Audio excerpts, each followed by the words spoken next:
Buenas noches, mi nombre es David Chávez, estudiante de la Corporación Universitaria Remington.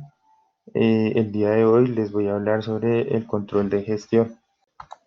Bueno, lo que vamos a ver el día de hoy, el contenido es la función del control, tipología de instrumentos de control, el control de gestión, sistema de control. La función del control es aquella función que pretende asegurar la consecución de los objetivos y planes prefijados en la fase de la planificación. Como última etapa del proceso de control de gestión, esta se centra en actuar para que los resultados generados en las fases que la preceden sean los deseados.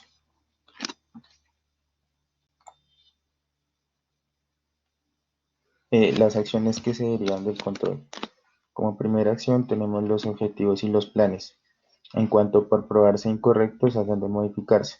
Esto significa que cuando tengamos algún objetivo que no estemos, digamos, de acuerdo con el control, lo podamos modificar. La organización. Para alcanzar los objetivos y planes cuando se muestra incapaz de este propósito. Es importante porque dependiendo de la organización podemos alcanzar la primera opción que son los objetivos y planes. La ejecución, concuerda las tres acciones.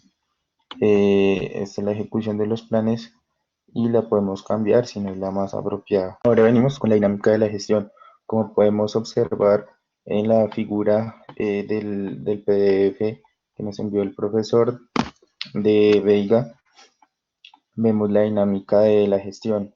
Entonces, como podemos observar, están las decisiones y básicamente es las mismas fases del control, que es planificar, organizar, ejecutar y controlar. Y la dinámica es del control, vuelve a la planificación, y la planificación se ramifica en organizar, ejecutar y controlar y vuelve a empezar la fase nuevamente. Vamos con la sistemática del control. El control, pues como ya habíamos dicho, son acciones para lograr los objetivos prefijados. De allí se dividen dos formas, el control formal y el control informal. El control formal es ser metódico, diseño a medida, periódico, puntos clave. El control informal es estar atento, sin diseño espontáneo discrecional. El control formal da prioridad a los hechos y a lo tangible. Controla lo identificado como relevante. El control informal se centra en las personas y lo intangible. Controla lo emergente y lo omitido por el control formal. Bueno, ahora seguimos con los instrumentos del control. Como primero tenemos los manuales organizativos y de procedimientos.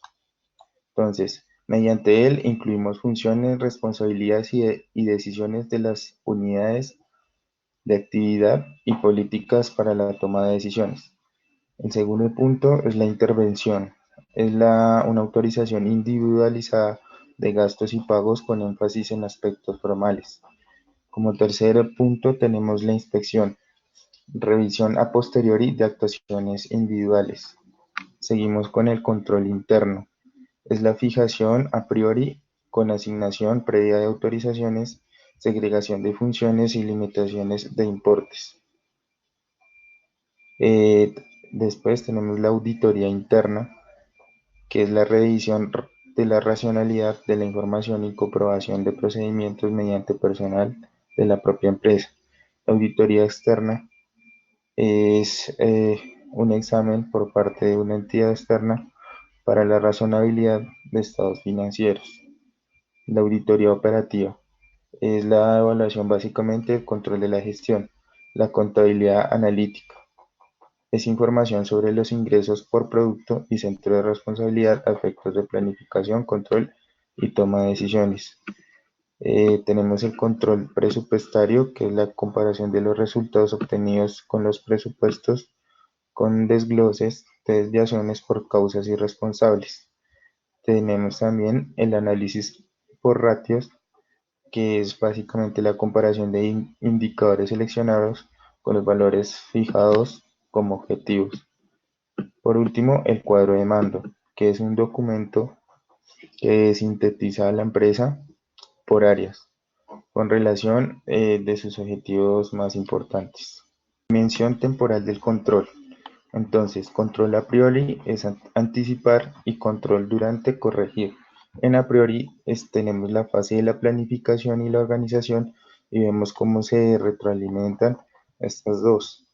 En el control durante corregir ya tenemos lo que sigue después de la organización, que es la ejecución, y finaliza en el control. Pero finalmente todas las cuatro fases se retroalimentan. Control a posteriori es aprender a mejorar. Control de gestión. El control de gestión es la función por la cual la dirección se asegura que los recursos son obtenidos y empleados eficaz y eficientemente para el logro de objetivos de la organización. Su propósito es gobernar la organización para que desarrolle las estrategias seleccionadas para alcanzar objetivos prefijados. El sistema de control. Este se compone de tres puntos: la estructura, el proceso y el sistema de información. De la estructura podemos hacer referencia en el ámbito organizativo en el cual se desarrolla, es decir, unidades organizativas en que se articulan empresas para efectos de control. Aquí entramos en contexto con los centros de responsabilidad. El proceso es el proceso pues, mediante el cual definimos las pautas para seguir el sistema de control. Y el sistema de información es toda la recopilación de los datos para nuestro proceso de control. Los de responsabilidad para el control. Como podemos ver en el cuadro, vemos segregado producción, servicio, ingresos, gastos discrecionales, beneficio e inversión, los cuales tienen unos objetivos y unos criterios de evaluación y unos ejemplos. De producción, los objetivos es el plan de producción, criterios, calidad, costes, cantidad y plazos, y el ejemplo es una sección de fábrica. El servicio, eficacia y eficiencia, como objetivo, los criterios son retrasos, gastos, reclamaciones, y el ejemplo es la sección de mantenimiento. Ingresos, objetivo es vender las unidades, los criterios de evaluación son desviaciones en ventas y gastos, y el ejemplo es la delegación comercial. Objetivo de gastos discrecionales, calidad ajustada a los recursos asignados, criterios de evaluación, satisfacción de usuarios y gastos. El ejemplo es asesoría jurídica o fiscal. El beneficio, su objetivo es la posición competitiva como cuenta de resultados. Los criterios es el beneficio de factores clave y el ejemplo es la división. La inversión es la posición competitiva del beneficio a inversión y el criterio de evaluación es la rentabilidad de factores clave. El ejemplo es filial. La estructura del control debe diseñarse como un traje a la medida para cada empresa y en base a las siguientes consideraciones. La naturaleza de las actividades. Para cada negocio hay factores clave para el éxito. Esto se puede diferenciar en áreas de gestión prioritarias. Entonces es conveniente que las empresas se organicen en torno a aspectos críticos y que los defina como elementos prioritarios de control. Las características del entorno. Las peculiaridades del entorno en el que se mueve la empresa pues afectan el diseño y funcionamiento de su sistema de control y en concreto a su estructura y formación. La estrategia de la empresa. Para un mismo tipo de actividad, la opción estratégica de posicionamiento competitivo de la empresa condiciona su estructura de control.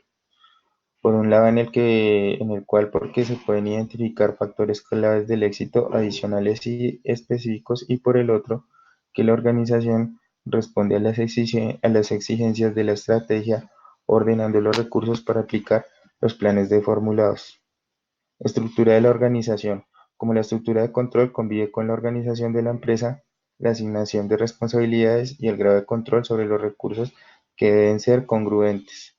Estilo de dirección. En cuanto a la estructura de control, define la delegación de responsabilidades. Se hará incorporar a su diseño el mayor o menor grado de la delegación existente. Muchas gracias a todos. Que pasen buena noche.